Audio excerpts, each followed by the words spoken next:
kebencian, dendam, kemarahan sudah menjadi bagian kehidupan kita karena kita terbiasa hidup dengan kondisi semacam itu. Kebencian, dendam, kemarahan selalu kita konstruksi dari waktu ke waktu. Namun ketika kita tidak berpikir bahwa penderitaan yang kita alami itu tidak disebabkan oleh satu orang saja, oleh satu sebab yang tunggal saja, disitulah kemudian kemarahan, kebencian, kedengkian bisa dicabut hingga ke akarnya. Ketika kita semuanya berhenti untuk menyalahkan orang, berhenti untuk mengambing hitamkan orang, barulah kemudian kemarahan yang ada dalam diri kita bisa dicabut secara total. Hanya ketika kita mau mengintrospeksi diri, hanya ketika kita mau melihat ke dalam, barulah kebencian, kemarahan, iri hati, rasa tidak suka, semuanya itu kemudian bisa dihancurkan secara total. Ketika kita tidak lagi berpikir bahwa ada satu sebab yang tunggal, ketika kita berpikir bahwa penderitaan yang kita alami itu disebabkan oleh faktor-faktor lain, oleh ribuan bahkan miliaran kondisi yang lainnya, barulah kita akan melihat bahwa penderitaan itu hanya berfluktuasi, timbul dan tenggelam sesuai dengan kondisi yang ada. Ketika kita tidak lagi menyalahkan siapapun, tidak menyalahkan orang lain, juga tidak menyalahkan diri sendiri, barulah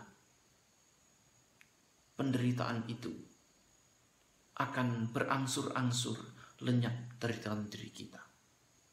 Penderitaan yang disebabkan oleh kebencian, iri hati, dengki, rasa tidak suka.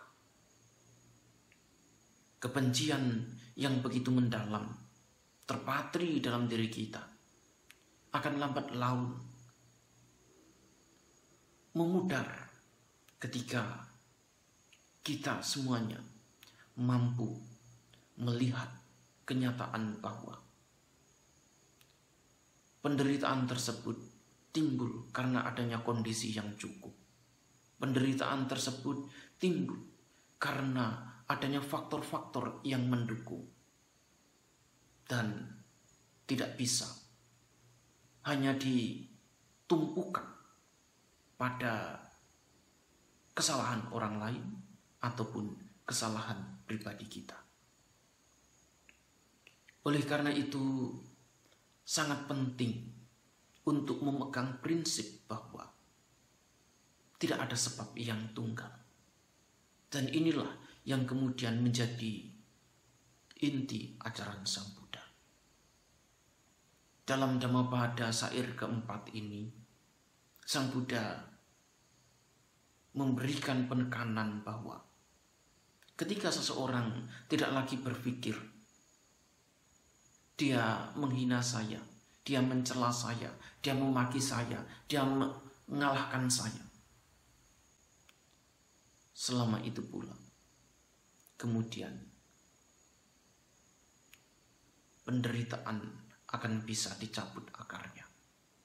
Selama itu pula kebencian tidak akan terus mengobsesi orang tersebut. Selama itu pula kebencian akan bisa diurai, dipudarkan, dan kemudian dilenyapkan secara total. Selama itu pula kemudian kedamaian akan timbul dalam diri kita. Oleh karena itu, berhentilah untuk menyalahkan orang lain, berhentilah untuk menyalahkan diri sendiri, Berhentilah untuk menyalahkan apapun yang ada di dunia ini. Sebab semua yang terjadi dalam kehidupan kita bisa terjadi karena adanya kondisi yang cukup. Jika kondisi-kondisi tersebut tidak cukup, sekalipun diri kita salah, sekalipun orang lain salah, sekalipun orang lain dan diri kita sama-sama salah, tidak akan mungkin timbul penderitaan dalam kehidupan kita. Berhentilah untuk menyalahkan siapapun. Dan disitulah kedamaian akan bisa dinikmati.